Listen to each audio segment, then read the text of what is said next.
I asked my Discord to drop some questions because I'm on vacation and I wanted to at least give you something while I'm away. And I figured without knowing what the news is, why don't I ask my Discord? Now, I will also leave a link to my Discord in the description down below if you ever want to join the Discord or just drop in and say hi. So I posed the question out to everybody in the Discord to say, hey, I'm going on vacation. Drop you some questions down below. And I want to start off by saying thank you to all of you who take the time this year to watch my videos. It truly means a lot. So I hope you enjoy this just a little quick video that I put together from some questions from the Discord. Buckle up, Bruins fans. I'm here to give you the latest info on your beloved Boston Bruins. If you've been liking my Bruins content, please leave me a like and subscribe. If you've already done so, thank you. And let's get into it. As I said before, this is just a mailbag kind of thing. Last time I did one of these, I asked everybody on the YouTube channel. This time I thought it would be nice to, ask the people on my Discord. We talk on a daily basis about the Boston Bruins, about life, about a lot of things. So again, if you want to join our Discord, I'll leave the description down below and let's get to the questions. Don't worry, not going to be a long one. And as always with these questions ones, I don't look at the questions. I just go off the top of my head. So I want to start off by saying a ton of you in the Discord just pretty much said, nice, have a nice vacation. And I truly appreciate it. But believe it or not, I kind of wanted to talk some Bruins with people. So let's start with the first one. Bluefin Studios asks, I know this is all speculation, but number one, if we move on from President Cam Neely, who replaces him? It's a great question. Now, I don't think he's being fired anytime soon, but I do think the presence of Zdeno Chara on draft day, on trade deadline day, a lot within the Bruins organization. If you watch Behind the B, he's on it a ton. He's not really talking about much. He's not really doing much. But if you also look at the Bruins social media, they go out of their way to talk about Zdeno Chara if he's doing a race or doing all these other extracurricular things. I think personally, Zdeno Chara is being groomed for the president's job with the Boston Bruins. I know that he has got close ties with the Jacobs families, just like Cam Neely, but Cam Neely is getting up there in years. And I do think, especially in this type of industry, everybody has an expiry date.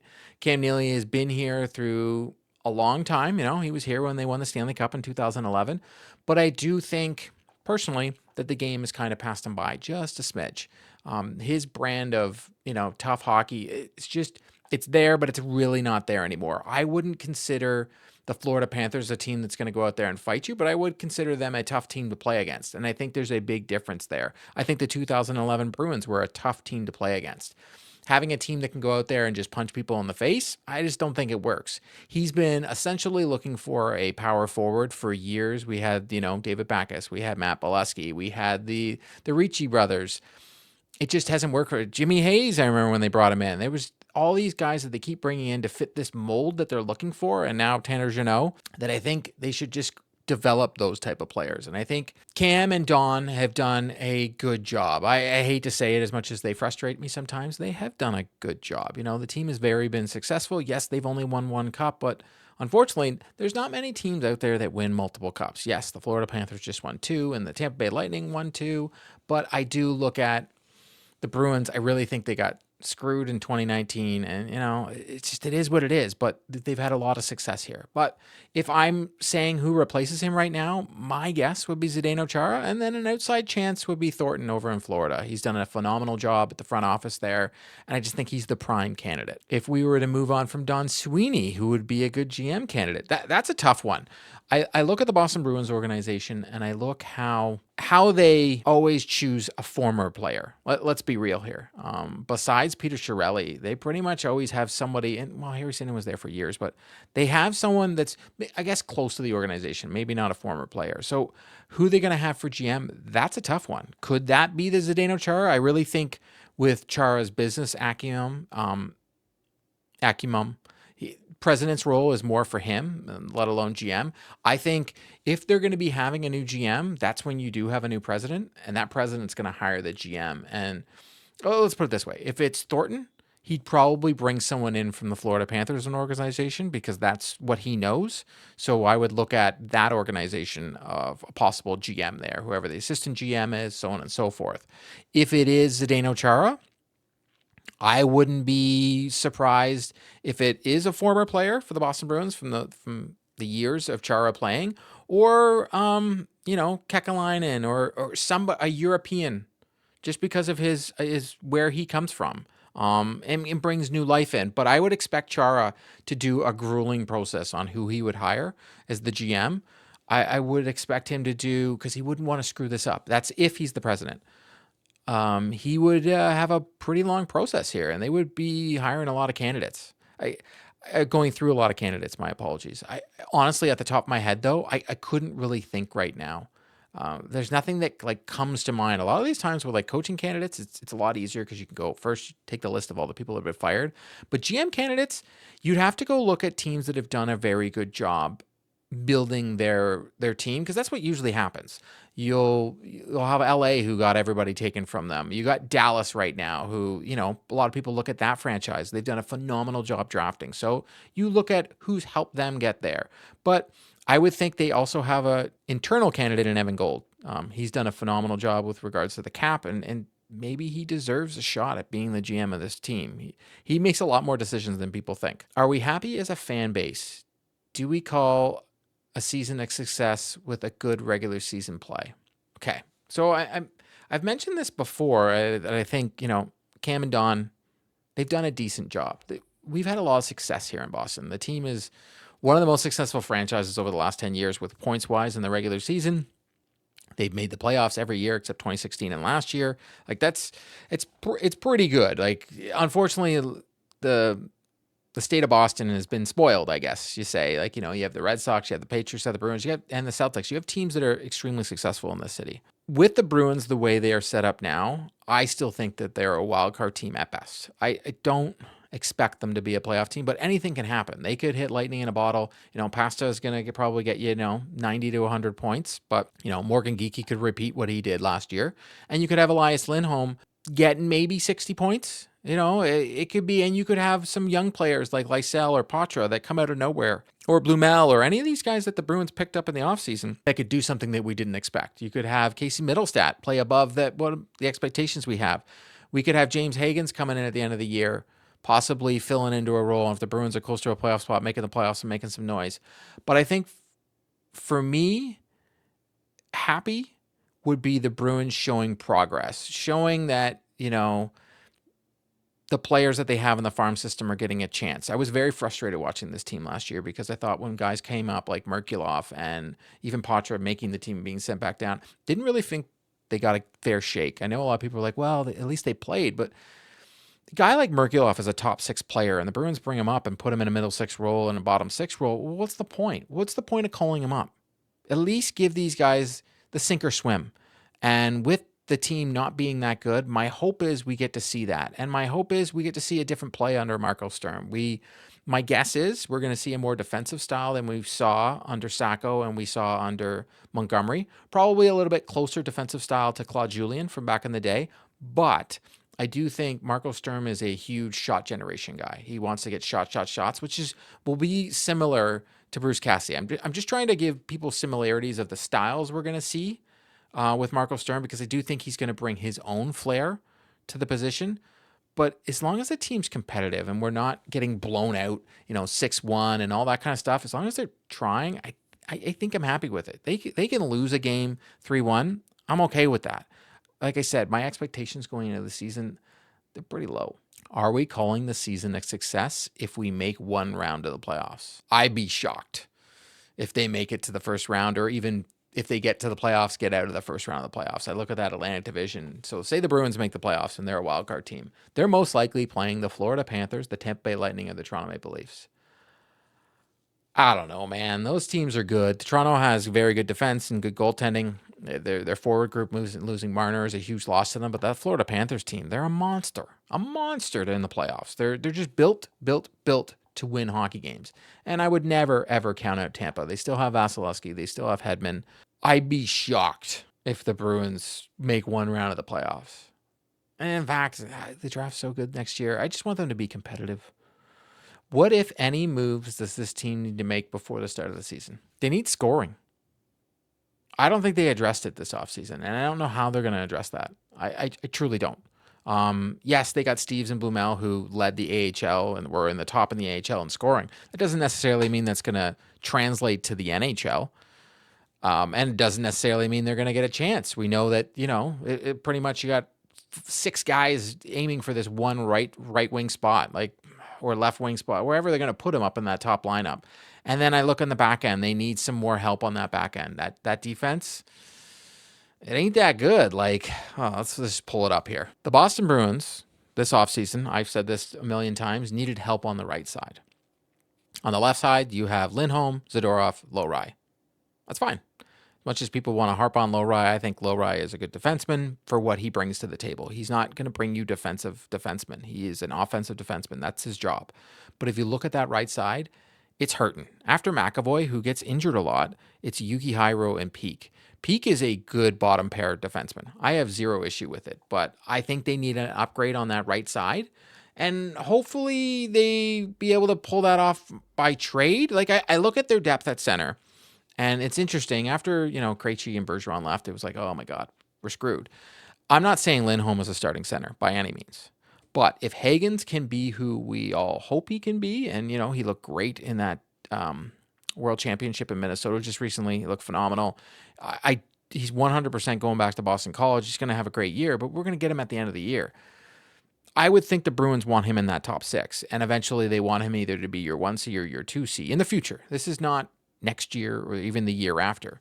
But that makes a guy like Casey Middlestat expendable, because I do think Fraser Minton and Matthew Poitras are the future down the middle for the Boston Bruins as well. And Sean Corrali is just your stopgap that you put in on that line, and then you can always throw Beecher or Kastelik, probably Kastelik. I would think that bottom line rotates between Corrali and Kastelik, and you're putting Beecher in when you're playing a very defensive-heavy game, when you've decided that you're just going to play defense pretty much against the team and just hope you win. I think that's when Beecher will see games. As much as everybody gets frustrated with him, his defensive play is good. He is good off the puck. He's very good at the draws as well. So I look at someone like Casey Middlestat that they can move to get help on that right side in the future. I don't see the Bruins addressing any of these needs leading up. It was interesting. I've heard it all over podcasts. Everybody kept talking about this was the summer of trades. And I found it very interesting that we really haven't seen any. We have a lot of teams that are up to the cap and need to make moves. And there's a lot of big players their names being floated around like Jason Robinson, but you're still not seeing these trades come to fruition. And I go back to the draft. You had some GMs off the record say to Elliot Friedman that this draft, yes, saved them a lot of money, but it was hard to make deals because a lot of times they're so used to talking to each other face to face. I am very shocked. Right now is like the dead zone. While I'm even doing this, while I'm even on vacation, while I'm doing this video, there's not a lot going on around the NHL. Players, Stanley Cup guys are doing their cup thing, and players are just going back on the ice. I think in August, if there's going to be any deals, it's going to be leading up to the camp, but I don't see much happening. I think what you're going to see is they're going to go into camp, they're going to see what they have, and they're going to go from there. I don't know what is available out there that the Bruins could get. I look at the right side of the right wing slot after Pasternak, and you got Arvidsson, Blumel, Esimont. It's pretty weak on that right side because I do think a guy like Matthew Poitras could possibly play there. Fabian Lysell could possibly play there, but you need someone to step up on that right side because I do think if the Boston Bruins do not make the playoffs, Victor Arvidsson is hopefully someone that can get them 15 goals. That's the hope. And then you can move him at the deadline and get like a second or a third round pick for him. But he's a UFA at the end of the year. I don't think there's any inclination in the Boston Bruins that he is going to be a full-time Boston Bruin and be here for a long time. I think they brought him in knowing that if they don't make the playoffs, they can move him. And then I think the same with Casey Middlestat. I'm hoping for the best. I remember watching him when he first started in Buffalo, and I was like, oh, he can be a good hockey player. I think he's got good vision. He's smart with the puck. Maybe he just needs the confidence. He went to Colorado, and he started playing great when he first got there, but then that started to taper off. And supposedly there's some things going on in Colorado. Supposedly some players don't like the fact that Nathan McKinnon is, runs a pretty tight ship there. I don't see an issue with what he does and what some of the guys are complaining about, but a guy like Casey Middlestat could be a trade chip. It's interesting. You look at the second line right now as it is. It's Pavel Zacha, Casey Middlestat, and Victor Arvidsson. I know I did a video about Zacha. I'm going to reiterate, I don't think he trades Zacha. 1, friends with Pasternak. 2, I know that shouldn't matter, but 2, he's so dependable. Why get rid of a guy that is that dependable? So I would think your trade chips in your forward group are Middlestat and Arvidsson, and then you go from there because you don't have much in the cupboard, but you need to get help on the right side if none of these guys that they sign work out, either up in the forward group or you need it up on your defensive pair. Like that's where I think the Boston Bruins need the most help. I'm not expecting any of all these answered. I hope I did. Just some thoughts for the videos going forward. Off season is the time for speculation and what ifs. Once we get into the preseason, it's more reality based and it's time to focus on the actual team roster / Providence depth. Enjoy vacation. And by the way, I'll survive a week if you prefer to focus on family and vacation. Honestly, Bluefin, I just love doing these. I'm debating, and let me know in the comments here. I'm debating to not answer everybody's question, or at least I go out of my way to answer everybody in the comment section. I try and at least acknowledge your comment, because if you've taken the time to leave a comment, I should take the time to acknowledge that comment, at least have a conversation with you about it, or, at least like it. I just think it's fair. You're taking the time to watch my video, and I should take the time to respect you and answer your questions. I'm debating whether to, in this regular season, on my Friday videos coming up into the season, or in my videos the next day of the video, if you have a question that pertains to the video that I just had, and it involves a longer answer than just a yes or no, or that's a good opinion, I think, and again, let me know in the comments down below, would you be okay if I answered in the next video? I literally highlight you asking that question and I answer it in the next video. Let me know in the comments. And I think I got one more question here because like I said, almost everyone that I'm looking through here on my Discord is telling me just to have a nice vacation. Morales Miles, love the name because I'm a big fan of Spider-Man over here. Take, if the Bruins also make it to the playoffs next year, are they really retooling or a soft reset? If they're not rushing to take this year to be the draft and snag another high-end talent, what Bluefin Studio said, my thoughts / question are also 1 and 2. Enjoy your vacation. So I answered those. I do think the Bruins believe that they are retooling and not rebuilding. Everything I think they did over this offseason and bringing all these guys in the bottom 6 is to make the team competitive. Not good, but competitive. They want to be able to put a team on the ice that we watch and say, well, at least they tried. They are banking on Lindholm and McAvoy being healthy for the year, because I can't understate how huge that was for the team last year. Losing Lindholm and McAvoy gutted this team. They had nothing to help them in the back end. You had Mason Lohrei, who is an offensive defenseman, getting a ton of ice time. You had Nikita Zadorov skating around like a chicken with his head cut off, trying to kill everything out there. I think with McAvoy and Lindholm back there on the back end, you're going to have stability. The Bruins will be harder to play against. I'm not saying they're going to win a lot of games, but they will be harder to play against. Having a bunch of bottom 6 guys just makes the team very grindy. You still have David Pastrnak. You still have Morgan Geekie. You still have Pavel Zacha. You still have Elias Lindholm. You have a team led by the engine that is David Pastrnak that can score goals, and they're going to be successful. I just look at the Atlantic Division, and you've got Tampa, you've got Florida, you got Toronto, and you have the Montreal Canadiens. I have been saying this for a while. I think the Montreal Canadiens are going to be one heck of a team next year. You look at that roster from front to back, and it is envious of a young franchise that's about to take that next step. So I think the Boston Bruins, if they have a chance to make the playoffs next year, it's because Tampa falters or a team has a ton of injuries. Because I do think, I'm done saying Detroit and watch them do something, but I do think the Montreal Canadiens are going to be better. I think the Ottawa Senators are going to be better.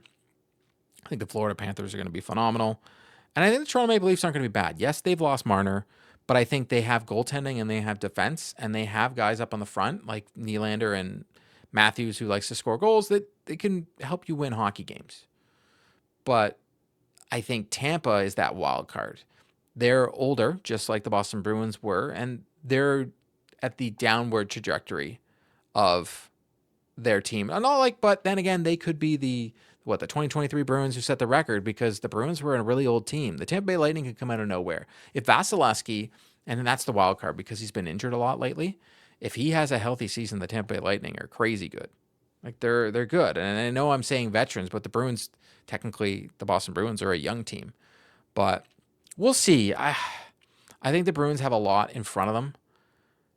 that's going to hinder them from making the playoffs. But it's not a bad thing. I'm not saying play and tank for McKenna. I never believe, and I truly believe, it's very hard to make a player tank. They're going to give their all. Whether you think they do or not, it reminds me a lot of Tuukka Rask. Everybody used to say he doesn't try. It's just because he was, I've talked to many of his former coaches. They'll say it's just he was that good. He was so good at his positioning, it looked like he wasn't trying. But I think the Bruins are going to be competitive this year, but we're going to know who they are by the end of November. So we'll watch October, November. And if you remember last year when I was doing my videos, I was calling for Montgomery to be fired in November. You could see it. We all watch hockey. Everybody watching this video, you watch hockey. You can see it. You can tell when teams are closer to the end than they are to the beginning. So with the Boston Bruins, right now, yes, I think they are retooling. But if they come out of the gate and say they're the worst team in the NHL by the end of November, the rebuild's on, and they're gonna see if they can move players, because I don't see how a guy like McAvoy or Pasternak are gonna want to stick around on a team that's gonna be that bad for that long. But I think there was a light at the end of the tunnel. They did great at the draft this year, and that doesn't mean these players are going to be around right away. But I think a guy like Higgins, we're going to see him at the end of the year, and I hope, and I truly hope, he has a phenomenal year at BC. He plays great at the World Junior Championship. And, we're going to have a bunch of players on this Bruins roster that are going to play for their country this year. And we've seen what that's happened in previous seasons with an Olympics. These guys come back and they're gangbusters. So we'll see. Again, thank you. Thank you to all of you in this past year. I truly appreciate all of you watching the videos. Thank you to everybody in the Discord that took the time to say some great things about enjoying my vacation. I truly appreciate it. And trust me, let me know in the comments. I enjoy talking to you, everybody in the comments. And regardless whether I agree with you or not, if you notice, I still talk to you. It doesn't bother me. Heck, I've got a guy in my comments that he puts more comments than any of you, and all he does on a regular basis is tell me how terrible I am. Totally fine. He can say whatever he wants. I'm okay with it. I'm not going to push anybody away. I'm just here to talk hockey. And am I right all the time? 100% incorrect. There's no one that's right all the time. Maybe Dom, maybe Michelangelo. They're kind of right a lot. So if you follow those guys, you'll see. But I want to thank you all. And again, if you want to ask me questions, hop into our Discord and let me know about the whole comments thing. If you want me to answer those questions in the next video, let me know. That's a wrap on today's video. To stay up to date on all the news surrounding the Boston Bruins, please subscribe and drop me a like. If news breaks surrounding the Boston Bruins, be sure to check out the channel. If you've already subscribed to the channel, thank you. And I'll see you next time.